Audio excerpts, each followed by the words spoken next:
मेरे साथ बोलिए, भारत माता की। भाई, नव वैष्णव धर्म के लिए बहुत बड़ा दिन है, ऐसी आवाज नहीं चलेगी।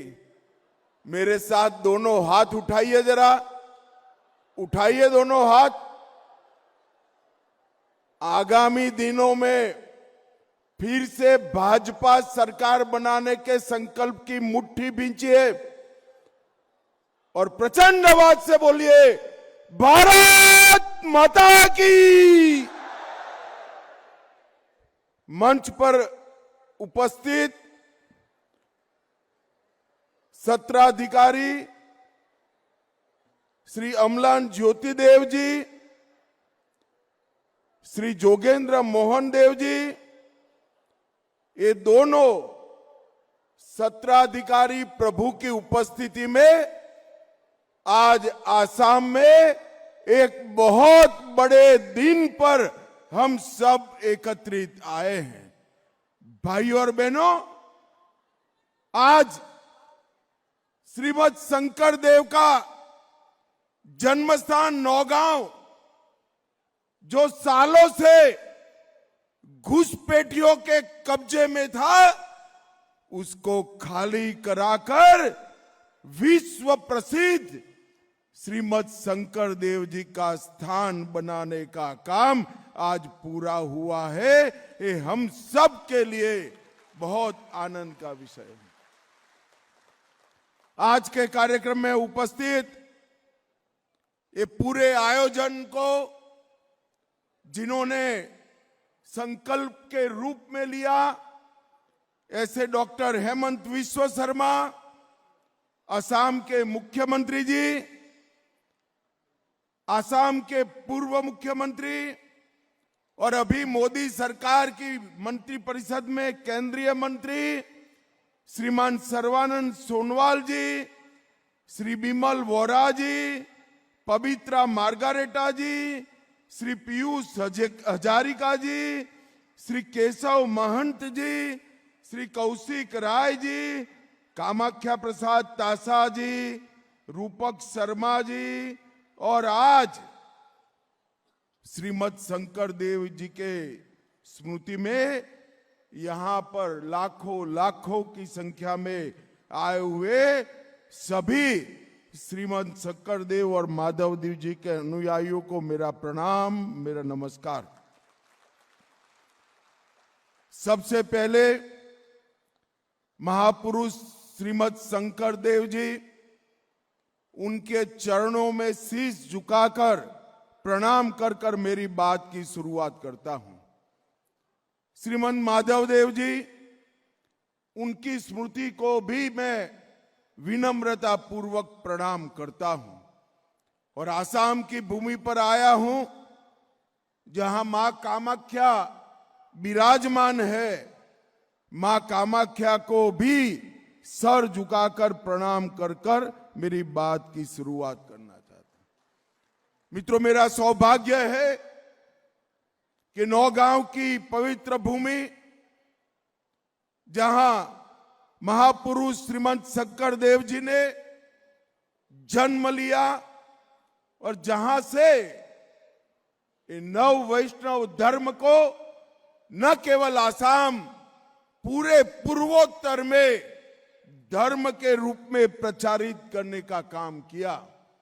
ये नौगांव की पवित्र भूमि पर किसी भी व्यक्ति के लिए आना बड़े सौभाग्य की बात है, परंतु आज मेरे लिए विशेष सौभाग्य इसलिए है कि इस भूमि पर एक महान स्मारक श्रीमद शंकर देव जी का बना है। इसका आज शुभारंभ हेमंत जी और सर्बानंद जी के साथ करने का सौभाग्य मुझे मिला है। मैं आज भारत रत्न श्रद्धेय गोपीनाथ जी को भी याद करना चाहता हूं। अगर गोपीनाथ जी न होते तो हमारा ये आसाम, हमारे ये पूरा नॉर्थ ईस्ट भारत का हिस्सा न होता। गोपीनाथ जी थे जिन्होंने आसाम को भारत में रखने के लिए जवाहरलाल नेहरू को मजबूर कर दिया। हम सब गोपीनाथ जी के लिए बड़ी श्रद्धा के साथ ताली बजाकर उनको श्रद्धांजलि देने का काम करेंगे। मैं महान स्वतंत्रता सेनानी कनकलता बरुआ जी को भी नमन करता हूं और असमिया साहित्य के महान साहित्यकार रोखो राज लक्ष्मीनाथ बेजबरुआ की को भी प्रणाम करता हूं। मित्रों, आज बटद्रवा स्थान का लोकार्पण समारोह है और आज यहां महापुरुष शंकर देव अभिभार्व क्षेत्र बनाया गया है, जहां पर महापुरुष शंकर देव जी का जन्म हुआ। वो स्थान पर न केवल 1 साल, 5 साल, 10 साल, सदियों तक नव वैष्णव धर्म का डंका बजाने वाला स्थान आज इस नौगांव क्षेत्र में शुरू हुआ है। इस स्थान का निर्माण 3 फेज में किया गया। लगभग 250 करोड़ की लागत, 162 बीघा भूमि और सभी नव वैष्णव धर्म की परंपराओं को जमीन पर उतारने का काम किया। श्रीमद् भागवत के सभी धार्मिक चिन्हों को बहुत बारीकी से अध्ययन करके मूर्त स्वरूप देने का भी काम किया है।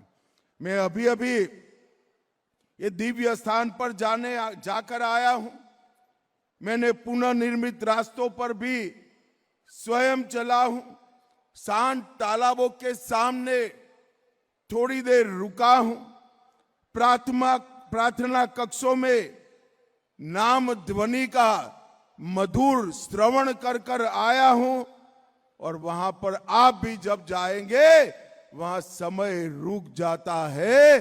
फिर से एक बार हमें श्रीमद् शंकर देव के पवित्र चरणों में पहुंचाने का काम करा है। ये स्थान कोई स्थान नहीं रहने वाला है। 500 वर्षों की विरासत से हमें जोड़ने वाला स्थान बन गया है। मित्रों, मेरे लिए सौभाग्य की बात है, यही स्थान पर 26 दिसंबर 2020 को इसका भूमि पूजन मेरे हाथों हुआ था और मैं असम सरकार का धन्यवादी हूं कि इसके उद्घाटन का सौभाग्य भी मुझे ही मिला है। ये मेरे लिए बहुत बड़ी बात है।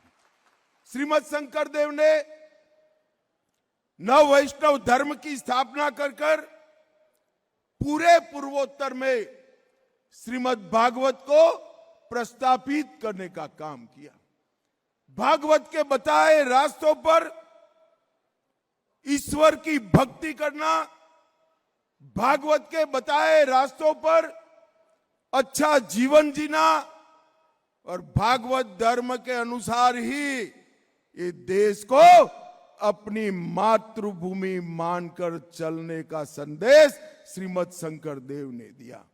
यह पवित्र स्थान सिर्फ एक पूजा घर नहीं है, एक नाम घर नहीं है, ये असमिया सद्भाव का जीवन प्रतीक।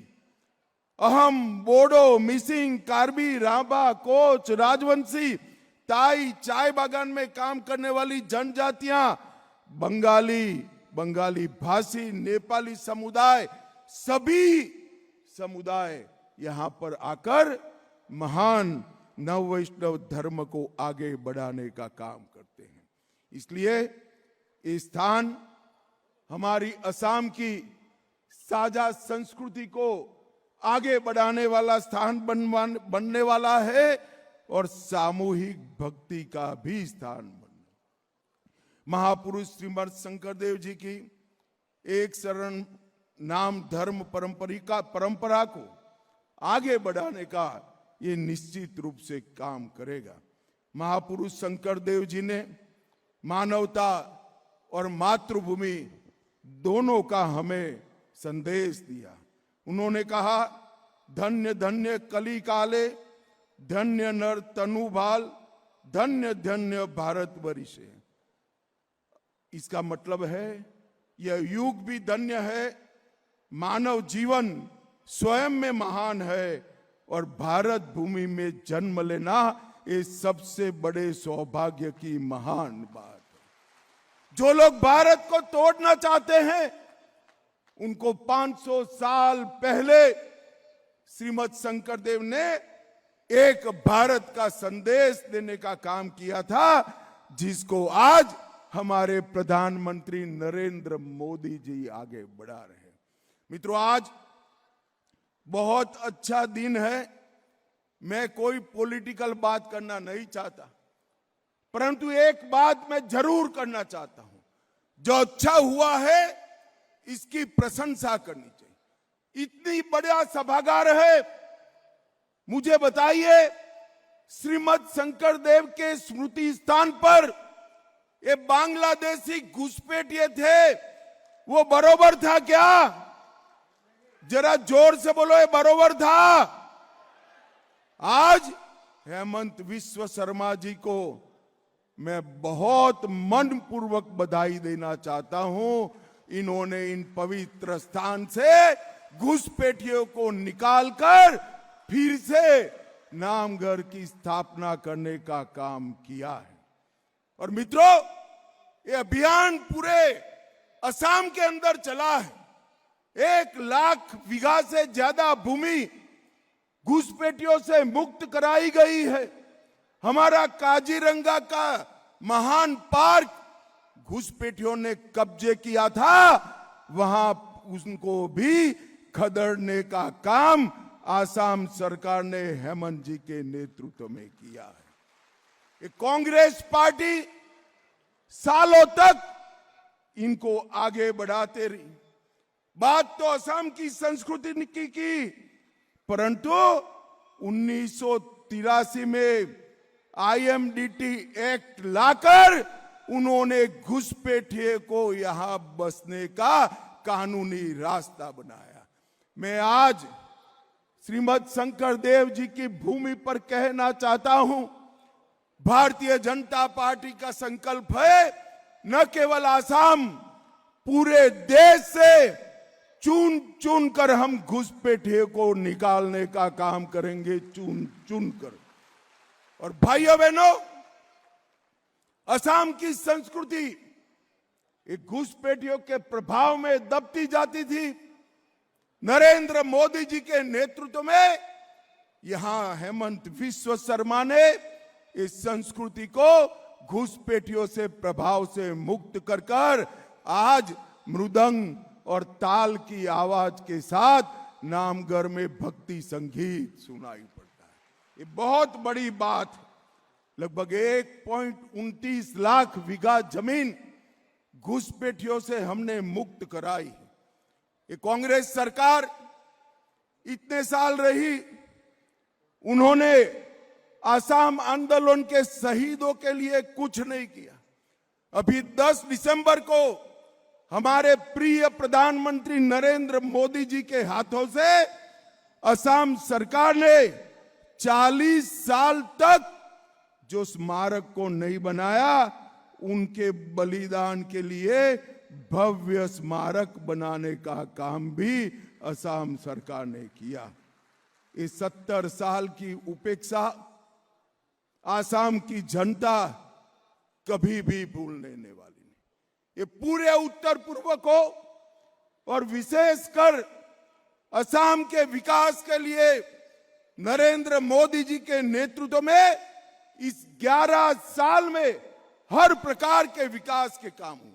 और असम में भी पहले 5 साल श्री सर्बानंद सोनोवाल के नेतृत्व में और अब 5 साल हेमंत विश्व शर्मा के नेतृत्व में, ये 10 साल असम के विकास के लिए सुवर्ण काल बनने वाला है मित्रों।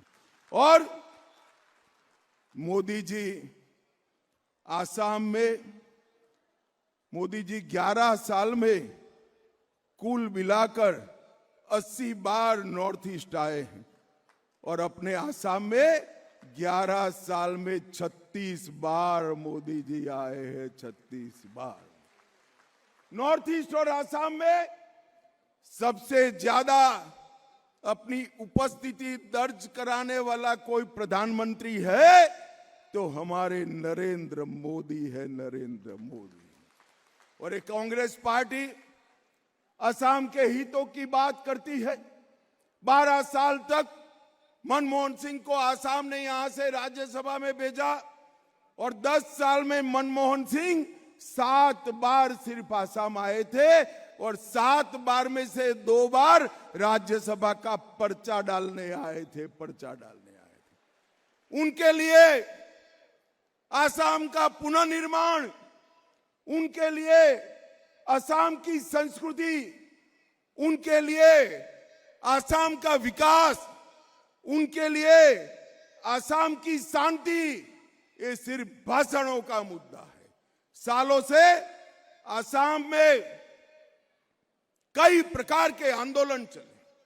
हमारे युवा हाथ में बंदूक लेकर, AK-47 लेकर यहां पर खून की नदियां बह।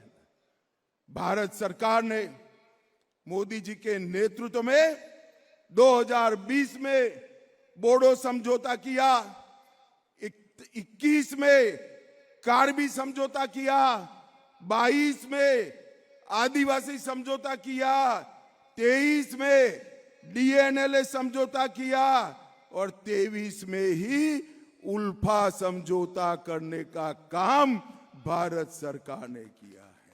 और असम जो पहले बम धमाकों से गूंजता था, आज श्रीमद शंकर देव का नाम स्मरण से हमारे कान पवित्र हो रहे हैं। ये 11 साल में असम और पूर्वोत्तर की शांति के लिए नरेंद्र मोदी जी ने कई कदम उठाए हैं। और मित्रों, ये सारे समझौते सिर्फ कागज पर नहीं रहे हैं। मैं आज इस मंच से अधिकृत रूप से कहना आया हूं कि 5 के 5 समझौते में से 92% हमारे समझौते के मुद्दे क्लियर हो गए। और एक बार कमल फूल की सरकार बना दो, 92% को हम 100% 100% तक पहुंचा देंगे। भाइयों बहनों, मोदी जी का सरकार में ढेर सारे संस्कृति को बढ़ावे के भी काम हुए।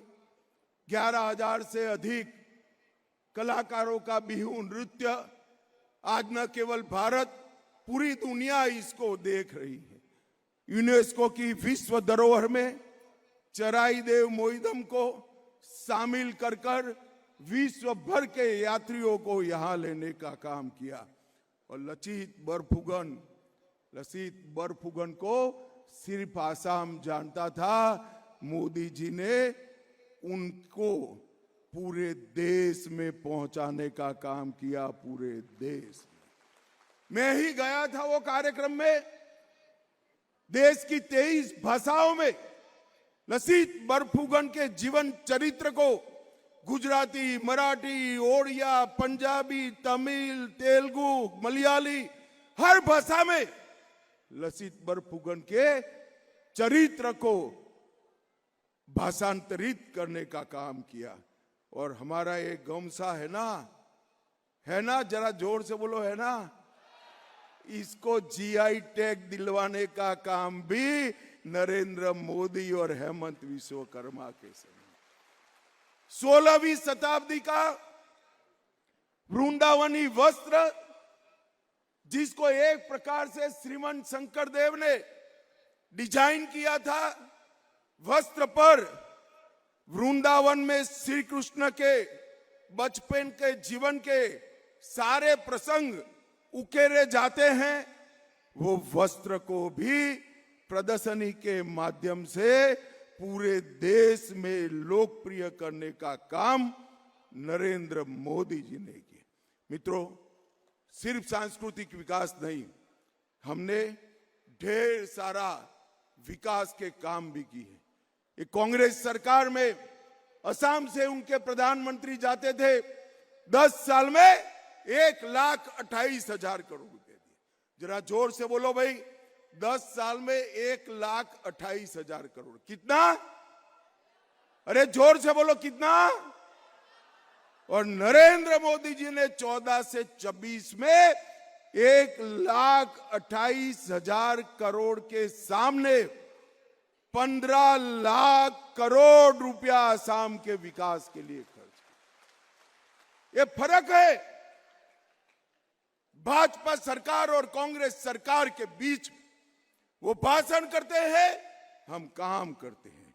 बोगीबील का ब्रिज आज देखने के लिए पूरी दुनिया उमड़ पड़ती है। हमने 7,000 करोड़ से आसाम में NH 715 के 85 किलोमीटर कालीबोर नमूलीगढ़ सेक्शन को 4 लेन बनाने का काम किया। हमने 3400 करोड़ से सिलचर चुराईबारी कॉरिडोर हमने स्वीकृत किया। 22,800 करोड़ से मेघालय से असम पंचग्राम तक का 170 किलोमीटर रोड को स्वीकृत किया।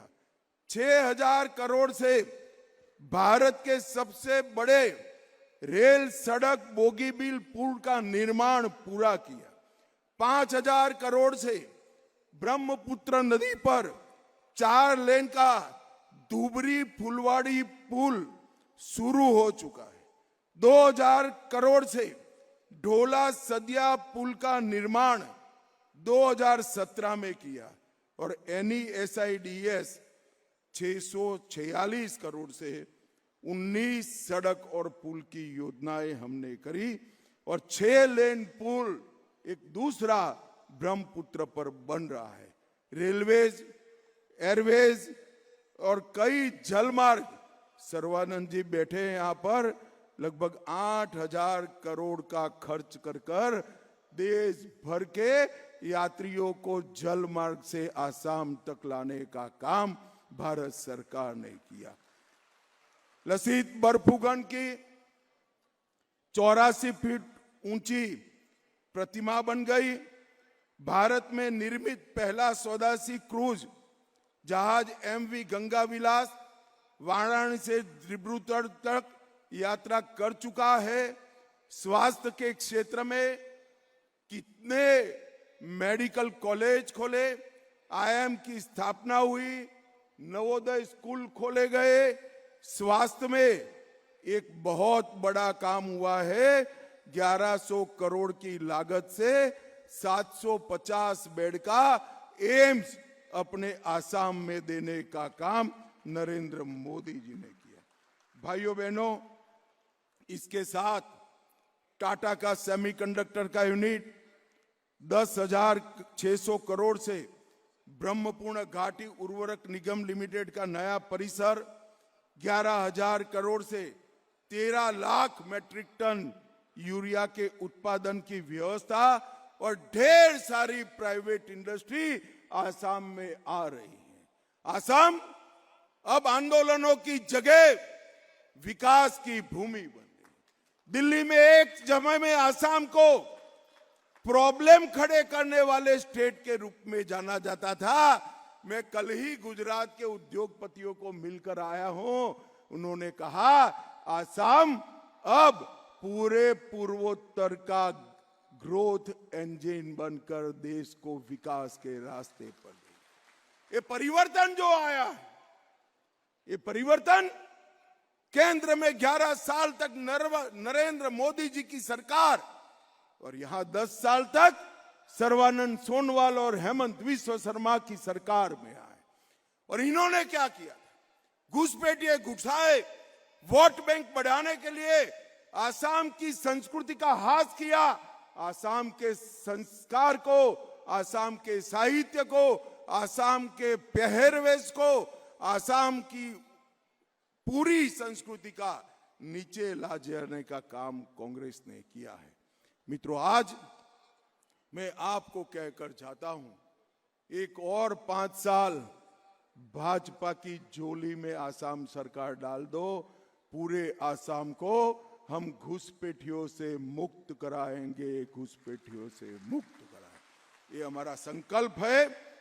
जो घुसपैठियों को वोट बैंक समझते हैं, ये लोग वो नहीं कर सकते हैं।